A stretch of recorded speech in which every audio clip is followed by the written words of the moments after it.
30년이 넘으셨는데 의원님 이제 정치 철학과 정치에 입문하시게 된 계기가 있으시다면 말씀 부탁드립니다. 네, 제가 안산에 이주한 지는 한 37, 8년 되는데요. 그 도시의 특색이나 지역 경제도 살피고 있지만 특히 우리 안산의 경기도에서 할 일이 뭔가라고 많이 찾다 보니까 제가 이제 여름철에 홍수가 나게 되면 특히 지하차도에 이제 물이 차가지고 출퇴근 시간에 예를 들어서 차가 막혀서 소통이 안 되는 그런 일도 빈번하게 여름철이면 일어나고 해서 우리 안산시의 지하차도에 있는 수배 전반이라는 그 시설이 있어요. 그래서 물이 차면 수배 전반이 잠기는 그런 일을 없도록 하기 위해서 지상으로 옮기는 그런 예산을 확보해서 지금 하고 있고요. 또 하나는 그 우리 안산 지역에 한 2,500세대가 건축이 돼서 이제 입주를 했는데 비보호 자해전이 그냥 상시 안 됐어요. 상시 안 된 이유가 뭐냐라고 물어봤을 때 출퇴근 시간에 막힌다. 그래서 상시 비보호를 신호를 안 줬던 건데 그 2,500세 주민들이 굉장히 불편하게 느꼈었는데 그것을 경기도 의원으로서 일하면서 경기 남부경찰청하고 안산경찰서, 교통계, 안산시청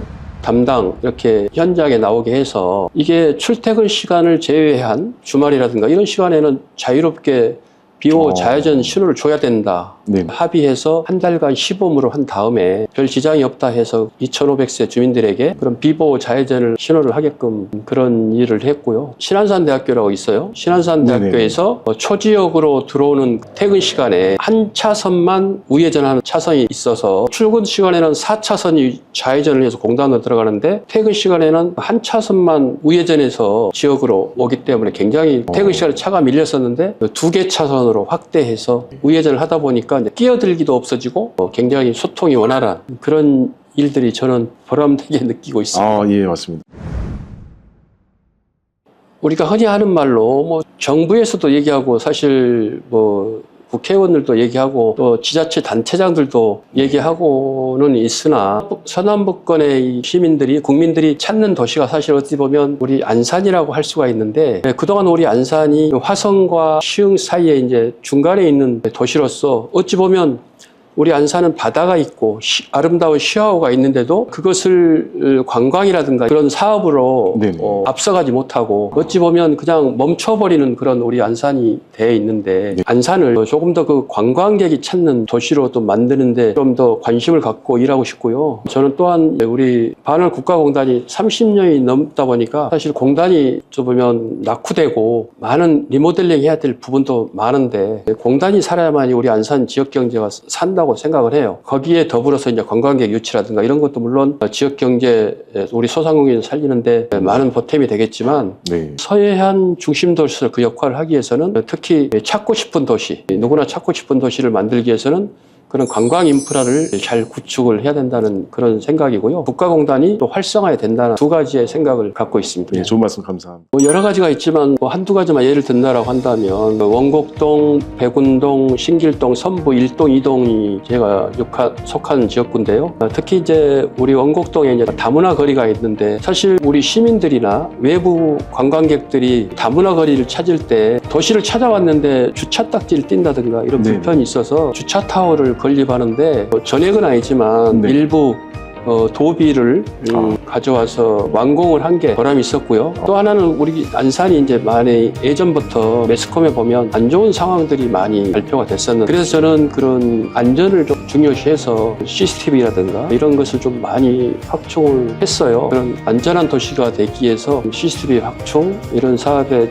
집중해서 도비를 끌어와서 했다는 게 대해서 보람이 있습니다. 생존 수용은 예전에도 있었지만 그렇게 중요하게 생각들을 안 했어요. 그 이후에 우리 안산에서 일어난 4.16 세월호 사고가 그 학생들의 사고지 않습니까? 물론 시민들도 포함됐지만 그 안타까운 사고가 학생들에 대한 생존 수영을 배우게 해야 한다는 게 그게 이제 뚜렷한 목표가 됐지 않습니까? 그래서 우리 안산에 생존 수영장도 신도시도 있지만 경기도에서 대부도에 방화문에 지어준 생존 수영장이 있습니다. 거기 방문하면 아이들이 수영을 배워야 되는 그런 뭐 의무라 할까요? 이런 것을 느낄 수가 있고 학교에서 생존 수영 배우는 시간이 짧아요.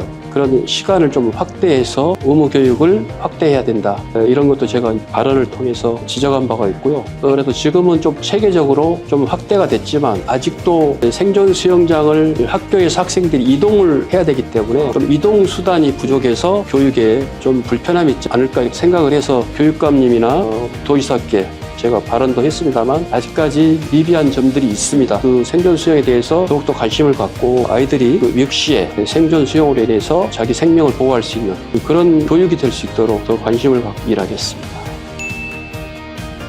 공동 발의는 했습니다. 조례가 청소년들, 학생들에게 진로 교육에 대해서 중요한 내용을 담았고요. 사실 이 진로 교육이 2016년에 사실 만들어졌는데 그동안에 뭐 전담 인력이라든지 이런 게 체계적이지 않았어요. 그러다 보니까 조례는 있었으나 사실 그 확실한 체계적인 진로 상담이라든가 이렇게 되질 않았었는데 이번에 조례를 통해서 체계화, 진로 교육 또 창업 교육까지 조례에 담아서 앞으로는 좀 체계적으로 진로 교육, 진로 상담이 이루어질 거라고 기대하고 있습니다. 올해는 특히 이제 세계적인 불황도 있지만 특히 대한민국에는 사실 어찌 보면 불행한 역사로 기록될 수도 있겠으나 대통령의 탄핵으로 인해서 외교가 사실 멈춰버리고 나라 경제도 사실 굉장히 어려운 터에다가 지금 특히 동네나 지역을 돌아보면 우리 소상공인들이 굉장히 어려워하고 있습니다.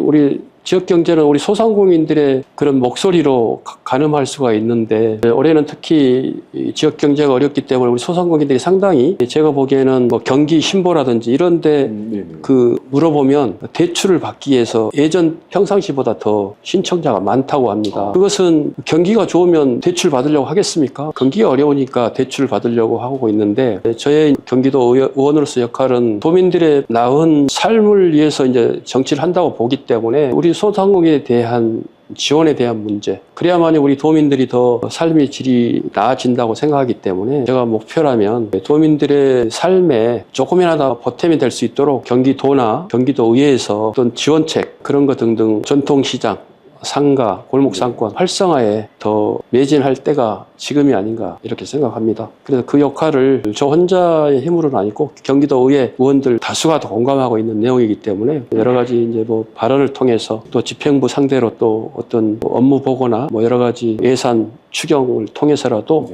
그런 그 경기 활성화에 그런 목표를 두고 열심히 하겠습니다. 예, 안녕하십니까 경기도민 여러분. 경기도 의원으로서 우리 도민들의 삶을 잘 챙기도록 열심히 뛰고 있습니다. 의회에는 156명의 경기도 의원이 계십니다만 지역별로 가까이 의원님들이 있습니다. 우리 도민 여러분께서 혹시라도 불편한 민원이 있다면 가까이 있는 우리 도의원들을 찾아주시고요. 혹시 저 이기관을 찾아주시면 더 열심히 이 지역 민원을 챙기는데 앞장서겠습니다. 경기도민 여러분, 올해 모든 경제가 어렵고 지역 경기도 어렵습니다만 힘내시고 올해 잘 버티면서 잘 이겨내시기 바랍니다. 저 또한 우리 소상공인들과 우리 지역 주민들을 위해서 열심히 일하겠습니다. 감사합니다.